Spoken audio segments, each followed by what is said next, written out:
언약 성취를 위해서 선택하신 가정이라는 제목으로 우리가 말씀을 나누겠습니다. 우리가 첫 번째 조금 볼게요. 메시아를 기다린 사람들이 있어요.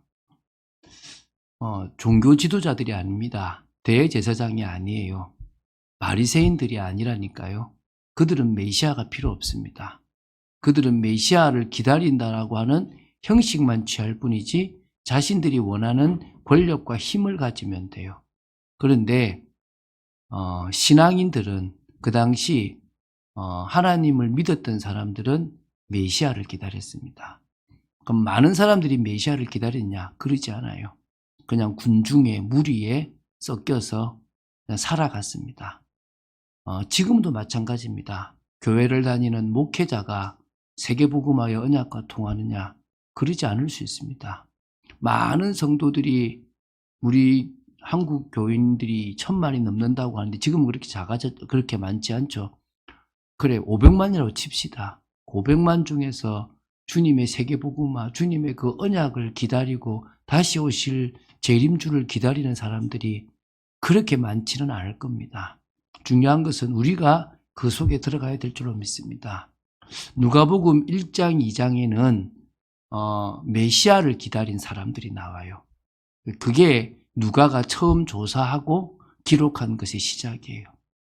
다시 말하면 하나님이 예수 그리스도로 구원을 이루시는 그 전체의 콘티를 짠다 그러면은 그 시작을 어디부터 시작했냐 그러면 오프닝을 사가랴라고 하는 인물로부터 시작한 거예요. 그게 누가가 본 거예요. 그래서 예수님이 십자가에 죽으시고 그게 사도행전으로 이어지는 것들을 누가가 보고 그 기록에 담은 거예요. 누가복음 1장과 2장에 뭘 담았냐? 그 시대에 다 세상적인 것을 쫓아가고 종교적으로는 하나님을 믿는 것처럼 보이는데 뭐가 없단 말입니까? 말씀이 사라져버렸어요. 하나님의 이상이 사라져버렸고 하나님의 은혜가 없어져 버린 그 시대이지만 여전히 메시아를 기다리고 하나님과 소통되기 위하여 하나님을 바라봤던 사람들이 있었다는 거예요. 그 사람들에 대한 기록을 먼저 누가가 남긴 거예요. 그 첫 번째가 누굽니까? 사가랴 가정이라는 거예요. 오늘 보게 될 내용이죠. 이 사가랴와 엘리사벳이라는 사람입니다. 여러분 말라기에 나중에 좀 있으면 나올 건데 3장과 4장에 예언이 나왔어요. 메시아가 오기 전에 누가 온다? 광야에서 다시 말하면 내가 내 사자를 보낸다라고 하는 그게 3장 1절이고 또 4장에는 엘리야를 먼저 보내겠다라고 얘기를 해요. 자, 그러면은 그 예언의 말씀이 성취가 돼야 될 거 아닙니까? 그거를 이 누가는 시작으로 끄집어낸 거예요. 그 일에 쓰임 받았던 축복된 가정이 누구 가정이다? 사가랴 가정이라는 거예요. 나중에 나오지만 이 가정이 이 일을 하기에 합당한 가정으로 외형적으로도 그렇고 신앙적으로도 그렇고 준비되어 있었다는 거예요. 두 번째 인물이 누굽니까? 마리아라는 거예요. 마리아가 대단하다. 예, 신앙인으로서 참 존경받을 만한 부분도 있다고 봐요. 그러나 그 사람이 무오하고 그 사람이 하나님과 같은 수준으로 보면 안 되겠죠. 그러나 하나님이 그를 사용해서 당신의 언약을 성취하는 일에 가장 중요한 바로 메시아를 낳는 어머니가 되게 했다는 것은 정말 감사한 일이겠죠. 내가 그 일에 쓰임받을 수 있다. 내가 그런 일에 쓰임받는 목사가 되었다. 가문의 영광 중에 영광이라고 보면 되겠죠. 할렐루야. 그 일에 그 메시아를 기다리고 언약을 성취될 것을 기다렸던 인물이 마리아였다는 것. 이제 그건 또 우리가 내일 하게 될 겁니다. 다음 주에 하게 될 겁니다.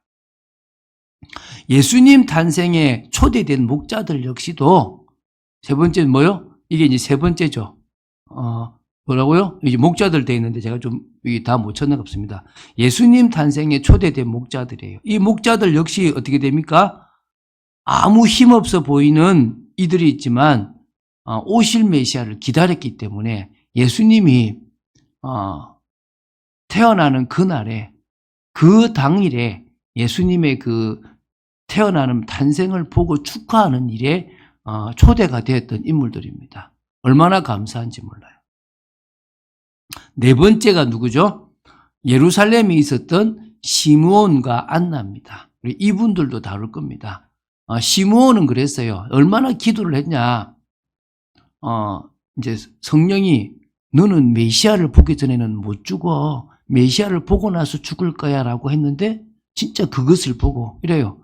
근데 큰일 났네요. 나 이제 죽었네. 이게 아니라 이런 말이에요. 이제야 저를 놓아주시는군요. 이제야 저를 하나님께로 데려가 주시는군요. 우리 같으면 어떻게 합니까? 그래도 그렇지. 좀 더 있다가 주님 오시면 좋을 것 같은데 이게 아니라 뭐요? 이제야 제가 주님께로 가겠습니다. 이렇게 고백을 해요. 와, 제가 그 고백을 보면서 대단하다라는 생각이 들더라고요. 어쩌면 안나라는 사람도 일찍 과부가 됐는데 또 그 속에서 기도하면서 주님의 오심을 기다리고 기다렸던 거죠. 더 많겠죠. 많은 인물이 있는데 누가라는 사람이 조사를 쭉 해나가는 중에 그때 예수님이 오시기 전에 이미 이렇게 기다리고 준비하고 또 기도하는 사람들이 있었다. 저는 여러분은 어떻게 모르지만 저는 남북 통일된다고 믿어요. 왜냐하면 80년대 말부터 대한민국의 많은 목회자들과 많은 대학생과 청년들이 통일을 놓고 기도했어요. 제가 얘기했잖아요. 제가 92년도에 CCC 수련회 갔는데 쪽지 하나를 받았다고. 통일이 되면 너희들은 들어가라. 라고 나한테 준 쪽지가 양강도 삼수군 무슨 면이라. 내가 그 성경책에 붙여놓고 버려버렸는데 뭐 내가 가겠나 싶었어요. 근데 늘 한쪽 마음에 걸려 있어. 나도 그 쪽지 받았는데 이랬는데 제가 딱 목회자가 되고 그러더라고요. 세계복음화 북한 문이 열리면 여러분들은 들어가야 된대. 그때 내가 내가 공무원 사야겠지. 그럼 공무원 들어갈 거야. 통일되면. 그럼 누구도 들어간다? 나도 들어간다. 그럼 들어가면 내가 어디로 간다? 양강도 삼수군은 간다. 일단은 내가 면은 다 가본다. 내가. 삼수군 안에 있는 면, 동은 내가, 읍은 다 간다, 내가 어쨌든 간에. 나는 하나만 정해졌는데, 내가 다 잊어먹었으니까, 내가 있는 곳을 찾아가려면 간다. 근데요, 그렇게 기도를 했어요. 그럼 통일되게 돼 있어요. 왜죠? 기도를 시켰으니까. 그 당시에 하나님이 오실 메시아를 놓고 기도를 시키고 준비를 시키셨다니까요. 할렐루야. 지금도요, 아무 생각 없이 세계복음화가 뭐가 필요하냐, 우리 교회 잘 키우면 되지 하고 있는 그때에 어느 한 구석에 아무 힘없는 선교사님은 세계복음화에서 기도하고 있다니까요. 아무 힘없는 이런 교회들은 세계복음화에서 기도하고 있다니까요. 안 되겠습니까? 하나님은 되기 때문에 기도를 시키시는 겁니다. 믿습니까? 그게 우리에게 축복이 되고 우리의 응답이 된다는 게 얼마나 감사합니까? 자, 그런 중에 오늘은 이제 사가랴의 가정입니다. 사가랴의 가정을 하면서 그냥 세례 요한의 출생이라고 해도 되는데 제목을 어떻게 했다고요? 언약 성취를 위해서 선택하신 가정이라는 거예요. 제목 자체가 다르잖아요. 이해가 되십니까? 오늘 제목이 뭐라고요? 언약 성취를 위해서 누가 선택하셨습니까? 하나님께서 그 가정을 선택하셨다니까요. 그게 세례 요한의 출생으로 가는 거예요. 대부분의 제목은 뭐로 갑니까? 누가복음 강해로 가면 제목은 다 세례 요한의 출생으로 가요. 제가 그래서 누가복음 강해라고 안 하고 그냥 누가복음 메시지라고 하고 우리는 어떤 관점으로 본다고요? 언약 관점으로 이걸 보는 거예요. 예수가 그리스도라는 관점으로 이걸 보는 거예요. 첫 번째입니다. 뭐죠? 구약 예언 말씀의 성취라는 거예요. 뭐가요? 오늘 이 사건이 무슨 사건입니까? 성소에 있는 사가랴에게 나타나부터 시작해서 진행되는 이 모든 엘리사벳이라는 여자가 아이를 못 낳는 거. 죄송합니다. 우리 권순희 전사님이 갑자기 잉태했다 그러면 얼마나 웃을 일이겠습니까? 그렇잖아요. 그렇죠. 지금 여기 있는 여러분들이 잉태했다 그래도 웃을 일인데 그게 아니고 우리 권순희 전사님이 잉태했다 그러면은 오 마이 갓 이럴 거 아닙니까? 죄송합니다. 그럴 거잖아요. 그 수준이라니까. 그 수준 지금 누가요? 엘리사벳이 잉태해서 그래서 5개월이 되도록요, 말도 못했어요. 말도. 남한테. 왜? 그 나이에, 저희 고모가, 저희 막내 고모가 저희 누님보다 2살이 많아요. 저희 누님보다. 그러면 저희 어머니가 시집 오고, 누가요? 시어머니가 배가 불렀어. 이해가 되시죠? 그리고 좀 있다가 며느리가 배가 불렀던 거예요. 그런 일이 옛날에도 있었잖아요. 근데 그걸 넘어선 일이라고 보시면 되는 거예요. 쉽게 말하면. 근데 이게 구약 예언의 성취라는 거예요. 그래서 예언의 말씀이 나오죠. 예언의 말씀은 3가지입니다. 첫 번째 뭐죠? 이사야 40장 3절부터 5절, 말라기 3장 1절, 말라기 4장 5절부터 6절 같이 한번 읽어봅시다. 외치는 자의 소리여 이르되 너희는 광야에서 여호와의 길을 예비하라. 사막에서 우리 하나님의 대로를 평탄하게 하라. 골짜기마다 도두어지며 산마다 언덕마다 낮아지며 고르지 아니한 곳이 평탄하게 되며 험한 곳이 평지가 될 것이요 여호와의 영광이 나타나고 모든 육체가 그것을 함께 보리라. 이는 여호와의 입이 말씀하셨느니라. 여기 보면은 외치는 자의 소리여 이르되 너희는 광야에서 여호와의 길을 예비하라. 그러면 뭐죠? 외치는 자의 뭐가 나온단 말이죠? 소리가 나온다는 거예요. 그래서 뭐요? 광야의 길을 예비한다는 거죠. 자, 2번째 이제 말라기 3장 1절. 자, 우리 합심해서 보겠습니다. 만군의 여호와가 이르노라. 보라, 내가 내 사자를 보내리니 그가 내 앞에서 길을 준비할 것이요 또 너희가 구하는 바 주가 갑자기 그의 성전에 임하시리니 곧 너희가 사모하는 언약의 사자가 임하실 것이라. 이게 보여주세요. 거기서 하면 언약의 사자고 앞에 나가시면 뭐가 나오냐면 앞쪽으로 가보세요. 내 사자를 보내겠다 그러죠. 내 사자. 그죠? 이렇게 나오죠. 그죠? 자, 그 다음에 4장 5절부터 6절입니다. 4장 5절부터 6절 다같이 합독하겠습니다. 보라, 여호와의 크고 두려운 날이 이르기 전에 내가 선지자 엘리야를 너에게 보내리니 그가 아버지의 마음을 자녀에게로 돌이키게 하고 자녀들의 마음을 그들의 아버지에게로 돌이키게 하리라. 돌이키지 아니하면 두렵건대 내가 와서 저주로 그 땅을 칠까 하노라 하시니라. 아멘. 이게 부자지간의 가정 회복을 말하는 게 아니고 아버지 되신 하나님과 자녀 되신 누구요? 우리와의 관계를 막겠다는 겁니까? 회복. 우리의 마음을 아버지께로 또 아버지가 우리에게 벌내리려고 하는 그 마음을 뭐요? 돌이켜 주시겠다 이 말입니다. 누가 온다고요? 엘리야. 그래서 예수님이 엘리야가 왔다라고 얘기를 해요. 제자들에게. 그러고 나서 세례 요한이 엘리야구나를 알게 되는 거죠. 여기 지금 나오잖아요. 하나님의 사자를 보내실 거라고 했죠. 외치는 자의 소리라고 여호와의 길을 예비하는 자라고 얘기하는 겁니다. 그래서 결국 뭐죠? 선지자 엘리야를 보내시겠다고 아버지의 마음을 자녀에게로 자녀의 마음을 아버지께 돌이킨다 그랬죠. 자, 그럼 이게요. 2번째요. 성취된 시기가 언제냐? 이게 오늘 1장 5절이죠. 유대왕 헤롯 때에. 여러분은 아무 생각 없는데 우리 이런 말 있죠. 일제 때. 그럼 어떻게 됩니까? 우리가 일본에 눌렸겠구나. 임진왜란 때. 이러면 어떻게 됩니까? 야, 백성들이 완전 진짜 고난 속에 있었겠구나. 요새 그 영화나 드라마가 병자호란을 많이 다루잖아요. 병자호란 때는 더 심각했거든요, 사실은.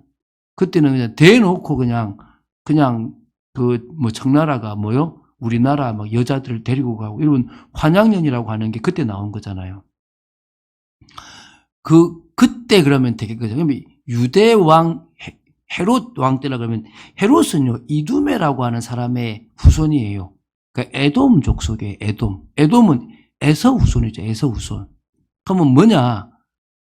이스라엘의 왕은 다른 족속이 되면 안 돼요. 그런데 희한하게 이 헤롯 대왕이 황제를 구슬러 가지고 뭐가 됐어요?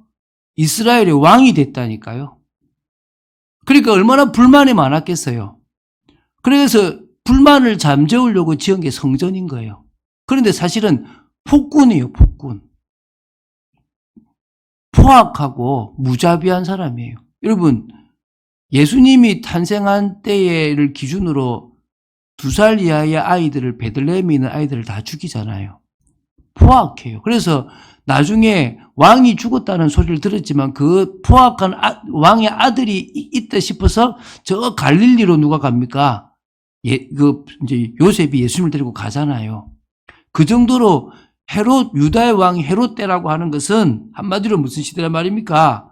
그런 심각한 시대예요. 그런데 이 시대가 육신적으로 심각한 시대이기 이전에 어떤 시대냐? 여호와의 말씀이 없었던 시대예요. 자, 여러분이 이스라엘 역사를 공부하려 그러면은 성경에 없는 역사가 있어요. 성경에 없는 역사가 어떤 시대냐면 신구약 중간사라고 하는 역사가 있어요. 제가 우리 수요 성경 공부 때, 성경 기초 때 신구약 중간사를 잠시 다뤘어요. 한 주로 다뤄서 여러분 그때 바리새파가 생기고 막 여러 파들이 생기고 그때 헬레니즘 헬라가 이 세상을 정복했다라고 제가 말씀을 드렸는데 기억은 못 하시겠는데 말라기 이후에 예수님이 탄생하는 그 시기까지 400년의 시간 동안이 헬라라는 나라가 알렉산더가 지배했던 그 후손이 지배했던 시대인데 그리고 이제 로마가 온 시대인데 하나님의 말씀이 끊어진 시대예요. 성경의 기록이 없던 시대란 말이에요. 다시 말하면 이 시대가 뭐요? 바리새인들이 막 일어나서 개혁을 하려고 하고 사두개파들이 막 일어나고 SNF파들이 있었지만 공식적으로 하나님의 말씀이 그 시대에 있었다 없었다? 없었다는 거예요. 한마디로 배교의 역사가 많았고 신앙은 가지는 유대교는 만들었지만 친로마파, 여러분 사두개인들이 제사장이거든요. 그들은 친로마파예요. 그들은 부활도 안 믿어요. 사실 성경을 제대로 믿지 않는 족속들이에요. 그런데 뭐죠?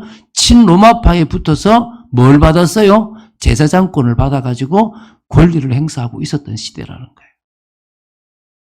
이때가 어느 때냐, 이제 또 예수님이 탄생하기 6개월 전이에요. 그러니까 탄생이 아니고 잉태되기 6개월 전인 거예요. 지금 요때가. 그래서 세례 요한이 와서 먼저 6개월 먼저 태어나고 사역도 먼저 해서 세례 요한이 그런 말 하잖아요. 그는 흥하여야 하고 나는 뭐 한다는 거요? 쇠하여.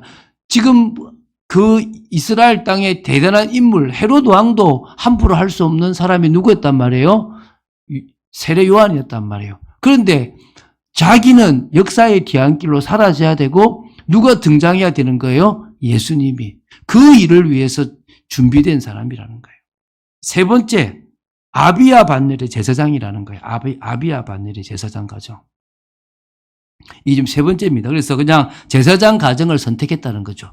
거기에 누굽니까? 사가랴와 엘리사벳이 있어요. 제가 너무 길어가지고 아비야 반열이라는 단어를 뺐는데요. 여러분, 제사장은 누구만 되냐면 아론의 자손만 제사장이 돼요. 레위의 아들들이 3명이었는데 그 중에 내려와서 밑에서 아론의 후손들만 뭐가 될 수 있다고요? 제사장이 될 수가 있는 거예요. 근데 그 자손들이 많아가지고 이거를 이렇게 순서를 매겼는데 24개 팀으로 만든 거예요. 한마디로 그걸 반열이라 그래요. 24개 반열로 만들었는데 요세푸스 기록에 보면 그 당시 제사장이 몇 명이었느냐? 한 2만 명, 15,000명에서 2만 명이 넘는 걸로 보는 거예요. 그러면은 한 팀이 1,000명이라 거의 한 1,000명 가까이가 되는 팀에서 제비를 뽑아가지고 1년에 2번 봉사를 해요. 2주간, 1주간. 그러니까 24주간이잖아요. 24, 23, 48주간이잖아요. 그 외에는 4주간을 뭐 하냐 그러면 절기를 지키기 때문에 절기는 다 제사장들이 다 동원이 돼요. 그럼 제사장들이 4주간은 다 동원이 되니까 그 4주간을 빼면은 48주가 남는 거야. 그럼 48주를 어떻게 한다고요? 24반열을 정해서 2주를 봉사하게 만드는 거예요. 한 번 제비를 뽑으면 1년에 뭐요? 2번 봉사를 하는 거예요. 그러면, 자, 1,000명 중에, 약 1,000명, 500명, 1,000명 중에 25세부터 50세까지 하거든요. 25년 동안 해요. 25년 동안에 제비 뽑아가지고 자기가 제사장 직무를 그 성소에 들어가서 할 확률이 억수로 높죠. 높은 거야, 높은 거. 거기에 누가 뽑혔다는 거예요? 사가랴가 뽑혀서 운이 좋았겠습니까? 하나님이 그 시기에 누구를 뽑게 하셨다는 거예요? 사가랴로 뽑게 했다는 거예요. 여러분 그냥 사가랴구나 이렇게 생각하는데 지금 이 얘기만 들어도 야 이게 보통 일이 아니구나 생각이 되죠. 자, 그런데 이 보면은요 6절에 이 두 사람은 누구죠? 사가랴와 엘리사벳도 아론의 자손이에요. 그러니까 둘 다 진짜 제사장 가문의 이게 보통이 아니라 둘 다 남편도 아내도 아버지도 엄마도 다 누구라고요? 제사장 가문이에요. 제사장 가문. 그 중에서 두 사람이 다 하나님 앞에 뭐라 그랬어요? 의인이다. 여러분 하나님 앞에 의인이 없다 그러는데 우리가 의인이라고 나오는 게 창세기 6장에도 나오죠. 뭐라 나옵니까? 노아는 의인이요 완전한 자라 그러잖아요. 여기도 뭐가 나오냐면 이 의인이라는 단어가 명사가 아니고 형용사로 나와요. 우리로 보면 지금 이 명사로 써놔놨지만 사실은 헬라어 원어에는 뭐로 나온다고요? 형용사로 나온다는 거예요. 무슨 말이냐면 제가 사실은 창세기 6장을 보고 이렇게 의인이라는 단어를 볼 때 제 느낌은 그랬어요. 율법을 잘 지켜서 의인이 아니라 뭐가 의인이죠? 메시아에 대한 언약을 가지는 믿음이 있으면 뭐가 되는 거죠? 하나님 앞에 뭐로 인정받는 겁니까? 의인으로 인정받는 거예요. 그 형용사죠. 이거 되시죠? 무슨 말인가? 근데 이번에 조사하는 중에 그게 제가 생각했던 게 맞구나가 되는 거예요. 그리고 성경에 의인이다라고 얘기하는 것은 행위를 잘했다는 게 아니에요. 율법은 행위를 할 수가 없어요. 진짜 율법의 본질을 안다면 뭐죠? 나는 안 되고 메시아가 와야만 나는 됩니다. 이게 되는 거예요. 그럼 지금 누가요? 사가랴가 그렇게 됐다는 거예요. 여러분 믿음, 율법의 본질을 아는 사람이 가지는 신앙의 색깔은 무조건 세 가지가 돼요. 하나님과 메시아를 믿는 믿음이 나와요. 그리고 율법은 뭐죠? 사랑이에요. 맞죠? 그럼 사랑이 무조건 있어야 돼요. 하나님을 향한 사랑과 누굴 향한 사랑요? 사람을 향한 사랑. 그리고 세 번째 뭐가 있어야 됩니까? 소망. 뭐가 메시아가 오실 것이고 우리가 회복될 거라는 소망. 그러면 여러분 신앙생활은 이 세 가지가 전부라고 보시면 돼요. 뭐죠? 믿음, 사랑, 또 뭐죠? 소망. 이게 다 한 거야, 이게 다. 그러니까 고린도전서에도 이게 다라고 얘기했고 데살로니가전서 1장에도 보면 뭡니까? 믿음의 역사와 사랑의 수고와 소망의 인내를 얘기한 거예요. 그럼 우리도 뭡니까? 그러니까 모든 구약에 있었던 사람들은 이 세 가지가 있었다는 거예요. 하나님과 메시아를 믿는 믿음, 율법을 지킨다는 것은 뭐란 말이죠? 사랑이 있었다는 거예요. 세 번째 뭐죠? 소망이 있었다는 거예요. 메시아가 오실 거고 언약이 성취될 거라는 소망. 그게 이제 엘리사벳도 역시 뭡니까? 똑같이 아론의 후손이면서 의인으로 인정받았죠. 그런데 이 가문에 문제가 있었어요. 뭐죠? 잉태치 못하는 문제가 있어요. 이게 분명 하나님의 계획이었다는 거예요. 제가 결론적으로 말하겠지만 여러분의 문제와 언약을 비교해 봐야 돼요. 이 집안에는 이게 언약과 연결되도록 주신 문제라는 거예요. 오늘 이게 여러분 답이 되기 바랍니다. 자, 두 번째입니다. 성소로부터 시작된 언약 성취죠. 어디서부터? 성소에서부터 시작됐다니까요. 왜? 성소에 있던 사가랴에게 누가 나타납니까? 가브리엘 선지자가 나타나요. 이게 이제 11절부터 20절까지라는 거예요. 이게 첫 번째죠. 성소에 있던 사가랴에게 가브리엘이 나타나요. 성소에서 제사장 직무를 행하고 있었죠. 그게 분향이에요. 자, 여러분, 이게 지금 지성소 들어가는 얘기가 아니에요. 지성소는 1년에 단 한 번 누가 들어가요? 대제사장이 들어가는 거예요. 그게 아니고 48주를 지켜야 되는 게 어디죠? 성소에서 분향을 하고 떡도 갈고 이제 그게 뭐죠? 또 뭐 있습니까? 분향단 있고 떡상이 있고 또 이제 또 뭐 있죠? 갑자기 기억이 안 나. 분향단, 떡상, 또 하나 더 뭐 있지? 그 세 가지가 있어요, 지금 보면. 그 세 가지를 다 관리하는 성소가 있다는 거예요. 그 일을 담당한 게 누구란 말이죠? 지금 제사장, 지금 지금 사가랴였다는 거예요. 이해가 되시죠? 그죠? 그거다. 등대. 이렇게 이렇게 불을 피웠거든요. 불을 매일 피워야 되고, 향을 매일 올려드려야 되고, 떡을 매일 드려야 되는 거예요. 그거를 매일 하는 일이 누구죠? 제사장이. 근데 이제 향을 드릴 때 그러니까 백성들은 바깥에 있는 거예요. 그래서 향을 다 드리고 나면 나가가지고, 여러분, 민수기 6장에 있죠. 여호와는 내게 복을 주시기 원하고 이런 거 있잖아요. 그 선포를 해야 되는 거예요. 한마디로 말하면. 근데 그래서 이제 백성들은 바깥에 기다리고 있고, 사가랴는 지금 뭐 하고 있는 거죠? 지금 성소에서 지금 분향을 하고 있었던 거예요. 이때 이제 뭐 누가 나타난 겁니까? 천사가 나타난 거예요. 나타나서 이제 뭐 하죠? 네 간구가 하나님께 들렸다. 너희들의 간구가 들렸대. 하나님 13절에. 그리고 엘리사벳이 누구를 낳을 거라는 거죠? 아들을 낳게 될 것이다라고 예언을 하는 거예요. 그래서 이게 이제 너도 기뻐하고 많은 사람도 그의 태어남으로 말미암아 기뻐할 거다. 이는 그가 주 앞에 큰 자가 되며 포도주나 독한 술을 마시지 않냐면 15절입니다. 모태로부터 성령의 충만함을 받아 이스라엘 자손을 주 곧 그들의 하나님께로 많이 돌아오게 하겠습니다. 그가 또 엘리야의 심령과 능력으로 주 앞에 먼저 와서 아버지의 마음을 자식에게 거스리는 자를 의인의 슬기에 돌아오게 하고 주를 위하여 세운 백성을 준비하리라. 이렇게 다시 그 예언의 말씀을 다시 얘기하면서 태어날 건데 엘리야와 같은 심령으로 돌아오게 할 자가 올 거다고 얘기하는 거죠. 그런데 이거를 이제 믿지 않았어요. 누가 안 믿습니까? 사가랴가 안 믿죠. 사가랴가 이제 18절 천사에게 이르죠. 내가 이것을 어떻게 알리요? 내가 늙고 아내도 나이가 많습니다. 이러는 거예요. 그래서 이제 한마디로 이제 증거가 뭐냐라고 하는데, 그래 그 증거로 뭐를 줍니까? 네가 말 못할 거다. 말을 못하게 돼. 그런 일이 좀 있었는가 봐요. 앞에 이제 주를 만나보면 말을 못하게 되는 거예요. 언제까지요? 10달 동안을 말을 못해요. 왜? 세례 요한이 태어나서 요한이라고 서판에 쓰고 나서부터 이제 말문이 터졌거든요. 그래서 이제, 이제 집에 가서 잉태가 되고 5개월을 숨겼다고 나와요. 두 번째입니다. 이제 엘리사벳이 출산을 하게 되고 이제 말을 하게 된 사가랴의 내용이 57절부터 66절입니다. 요 사이의 이야기는 마리아와 관계된 이야기니까 그는 다음 주에 하도록 하겠습니다. 자, 그러면은 제가 이제 57절부터 볼게요. 엘리사벳이 해산할 기한이 차서 아들을 낳으니 이웃과 친족이 주께서 그를 크게 긍휼히 여기심을 듣고 함께 즐거워하더라. 그러면서 뭡니까? 8일이 되매 아이를 할례하러 와서 그 아버지의 이름을 따라 사가랴라 하고자 하더니, 우리 보통 있잖아요.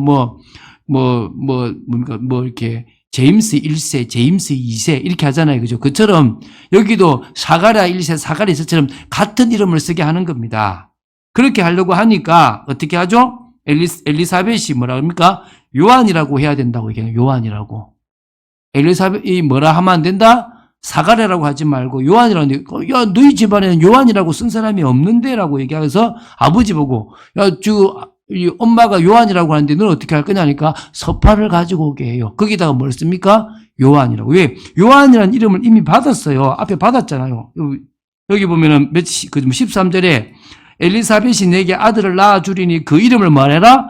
요한이라 해라라고 한 거예요. 이미 요한이라는 이름을 받았기 때문에 그 요한이라는 이름을 이제 쓰게 되므로 이제 말하게 돼요.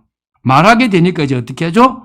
이제 기적을 말하는 겁니다. 이제 그때 이제 말하게 되니까 66절에 보니까 뭐라 그러냐면, 듣는 사람이 다 이 말을 마음에 두며 이르되 이 아이가 장차 어찌 될까 하니 이는 주의 손이 그와 함께 하심이로라. 주의 손이 그와 함께 하는 게 뭐요? 보였다는 겁니다. 믿습니까? 자, 그리고 이제 세 번째, 성령 충만한 사가랴가 뭐라느냐? 예언을 해요. 이게 67절부터 79절인데 두 예언을 해요. 첫 번째 예언이 이제 68절부터 75절인데 요거는 메시아에 대한 예언을 해요. 그리고 76절부터 79절까지가 그 아들에 대한, 자기 아들 요한에 대한 예언입니다. 제가 한번 읽어볼게요. 68절부터. 여러분, 이게 안 거예요. 내가 지금 앞으로 우리 아들이 증거할 메시아가 누군지를 안 겁니다. 읽어볼게요. 68절요. 찬송하리로다 주 이스라엘의 하나님이여 그 백성을 돌보사 속량하시며 우리를 위하여 구원의 뿔을 그 종 다윗의 집에 일으키셨으니 다윗의 집 구원의 뿔 이러면 뭐죠? 무조건 뭐죠? 메시아죠. 이것은 주께서 예로부터 거룩한 선지자 입으로 이사야, 미가, 많은 선지자들 예언했잖아요. 말씀하신 바와 같이 우리 원수에게서와 우리를 미워하는 모든 자의 손에서 구원하시는 일이라. 우리 조상을 긍휼히 여기시며 그 거룩한 언약을 기억하셨으니 곧 우리 조상 아브라함에게 하신 맹세라. 우리가 원수의 손에서 건지심을 받고 종신토록 주의 앞에서 성결과 의로 두려움이 없이 섬기게 하리라 하셨도다. 그 언약의 성취로 누가 태어날 거다? 메시아가 올 거다. 그 메시아가 구원의 뿔을 이룰 거다라고 지금 뭐요? 성령 충만한 사가랴가 예언을 해요. 그렇죠? 그리고 이제 76절부터 이제 79절까지 성령 충만한 사가랴가 지금 자기 아들에 대해서 예언합니다. 이 아이여, 내가 지극히 높으신 이의 선지자. 누구의 선지자죠? 예수 그리스도의 선지자. 근데 그 예수 그리스도를 뭐라 그럽니까? 지극히 높으신 이라 그럽니다. 할렐루야. 오늘 여러분 누가복음을 보면서 우리가 믿는 예수가 누군지를 제대로 아셔야 됩니다. 지극히 높으신 입니다. 오늘 찬양처럼 평강의 왕이고 기묘자고 만군의 주라고 우리 이사야에 나오는 말씀처럼 그런 겁니다. 믿습니까? 오늘 제가 찬양 보냈잖아요. 그죠? 자, 일컬음을 받고 주 앞에 앞서 가서, 그러니까 메시아보다 먼저 가서 그 길을 준비하여. 나오죠. 그죠? 이거 또 이제 이 예언의 말씀대로 또 나올 겁니다. 주의 백성에게 그 죄사함으로 말미암는 구원을 알게 하리니. 뭐 한다고요? 죄사함으로 말미암는 구원을. 그래서 죄사함에 뭘 베풀죠? 세례를 베풀잖아요. 이는 우리 하나님의 긍휼로 인함이라. 이로써 돋는 해가 위로부터 우리에게 임하여 어둠과 죽음의 그늘에 앉은 자에게 비치고 우리 발을 평강의 길로 인도하시리로다. 할렐루야. 자, 이제 마지막 네 번째입니다. 그래서 세례 요한이 뭐죠? 성장하죠. 이게 80절입니다. 자, 읽어볼게요. 아이가 자라며 심령이 강하여지며 이스라엘에게 나타나는 날까지 빈들에 있으니라. 여러분, 한번 물어봅시다. 뱃속에서부터 성령 충만 받을 수 있습니까? 없습니까? 있습니다. 그게 누구였습니까? 세례 요한이었습니다. 뱃속에서부터 성령 충만하다는 표현이 여러분 읽은 것 중에 나옵니다. 믿습니까? 그런 인물입니다. 여러분, 우리가 그 정도로 하나님이 우리에게 은혜를 주시기도 합니다. 그런데 이 세례 요한이 그런 인물이고 그런 축복을 누렸습니다. 자, 이제 세 번째, 이게 중요하죠. 우리가 이 내용을 통해서 붙잡을 중요한 메시지가 있습니다. 그게 중요한 거잖아요. 아, 그렇구나라고 끝나면 아무 의미가 없습니다. 그러니까 묵상하고 붙잡을 중요한 메시지가 있습니다. 자, 첫 번째가 뭡니까? 때를 따라 성취되는 언약입니다. 할렐루야. 때를 따라 성취되는 언약이라니까요. 갑자기 이거 아니에요. 오늘 우리가 찬송은 갑자기 누가 요청하면 제가 해줄 수 있습니다. 그건 갑자기 일어난 일이죠. 근데 하나님의 일에는 그런 게 있다 없다? 없다는 거예요. 급작스럽게 즉흥적으로 잘못했다. 갑자기 뭘 집어넣자. 이게 없어요. 창세전에 이미 다 계획된 거예요. 그 말은 인간의 자유의지가 없다는 게 아니라 인간이 자유의지로 선악을 따먹었기 때문에 이 길이 지금 나와진 거예요. 이해가 되십니까? 어쨌든 간에 이게 지금 하나님의 계획 속에 있었던, 작정 속에 있었던 일이고 예정 속에 있었던 일인 거예요. 그게 지금 뭐요? 때가 참에 성취가 되기 시작하는 거예요. 이제 드디어 때가 찬 거예요. 그래서 여러분, 하나님의 음성에 귀를 기울이세요. 여러분, 하나님이 이거를 그냥 하지 않고 준비된 자에게는 알려주세요. 여러분, 아브라함에게 이야기하잖아요. 뭐라 하냐면요. 대접받았던 하나님이 아브라함에게 내가 하고자 하는 일을 너한테 숨기겠냐. 하나님이 모세한테도요, 하고자 하는 이야기를 다 하셨어요. 하나님이 깨어서 기도하고 하나님을 바라보고 언약과 통하는 사람에게 이 시대의 일을 알려주십니다. 할렐루야. 여러분, 정말 때를 따라 성취되는 언약의 흐름 속에 있고 싶다면 하나님의 음성에 늘 귀를 기울이세요. 그리고 그 소리에 집중하세요. 할렐루야. 그러면 됩니다. 그리고 간절히 바라보시면 됩니다. 그러면요, 하나님이 준비된 여러분을 쓰십니다. 두 번째, 인생의 문제와 언약이에요. 오늘 이야기 나왔죠. 분명히 자식이 없는 것은 그 시대의 심각한 문제예요. 얼마나 심각한 문제냐. 여자로서의 어찌 보면요. 가치가 안 되는 거고 가정은 이미 무너졌다라고 보고 그 유업이 끊어졌다라고 보는 거예요. 그런데 그 문제가 하나님이 언약 성취를 위해서 뭐 했다는 거예요? 가만히 두고 계셨다는 거예요. 이해가 되십니까? 이 자식 문제, 이 문제는 뭘로만 풀어갈 수 있단 말이죠? 언약으로만 풀어갈 수 있었다는 거예요. 누구에게는? 사가랴에게. 그럼 동일하죠. 우리에게도 인생의 절대 문제와 같은 게 예수 믿고 안 풀려. 여전히 그대로 있어. 뭐하고 관계되어 있겠습니까?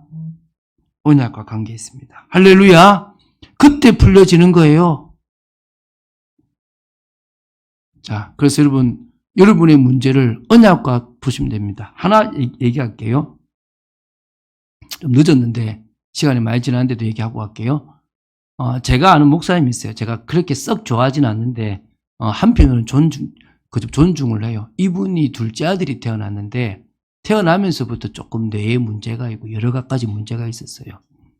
그래가지고 막 몇 번의 수술을 해도 안 돼가지고 이제는 어느 상황이 오냐니까 이 아이를 수술을 해야 되는데 수술을 하면 일평생 수술하다가 한 열 몇 살에 그냥 바보가 돼서 가는 방법이 있고 수술 안 하면 지금 죽는 거예요.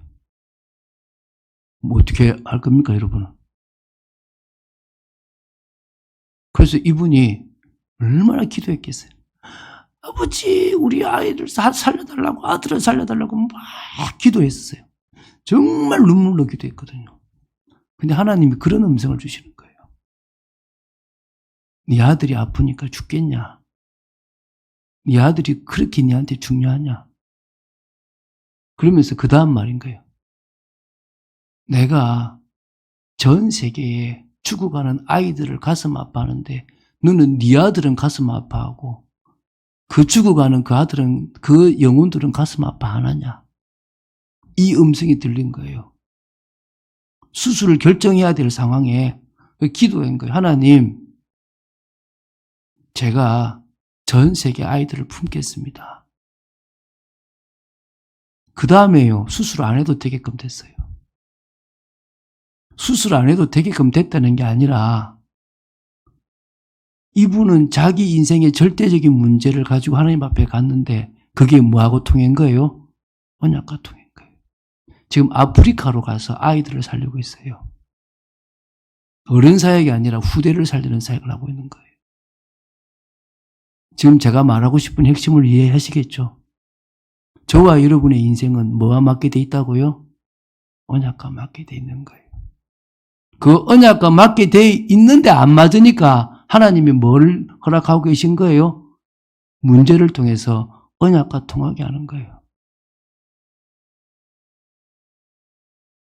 결론 맺겠습니다. 누가복음을 보는 관점입니다. 두 가지입니다. 첫 번째, 언약 성취의 관점으로 보세요. 제가 제목을 세례 요한의 출생으로 잡지 않고 뭐로 잡았다고요? 언약 성취를 위해서 선택하신 가정이라고 잡았어요. 그럼 이거 뭐 사가랴 가정인지 아닌지 모르잖아요. 상관없어요. 그 이름이 뭐 중요합니까? 중요한 것은 한 가정이 언약 성취에 쓰임 받았다는 거지. 여러분, 성경 전체를 언약의 관점으로 볼 수 있게 되길 바랍니다. 두 번째, 이 누가복음을 뭘 본다고요? 메시아, 그리스도의 위대성, 절대성, 유일성, 이걸로 보는 거예요. 예수 그리스도는 위대해요. 왜죠? 지극히 높으신 입니다. 하나님이세요. 그분이 이 땅에 오시는 방법이 아무렇게나 오겠습니까? 준비되고 체계화되고 언약이 되고 그게 성취되고 오는 거예요. 그래서 우리는 그분을 100% 의지할 수 있는 거예요.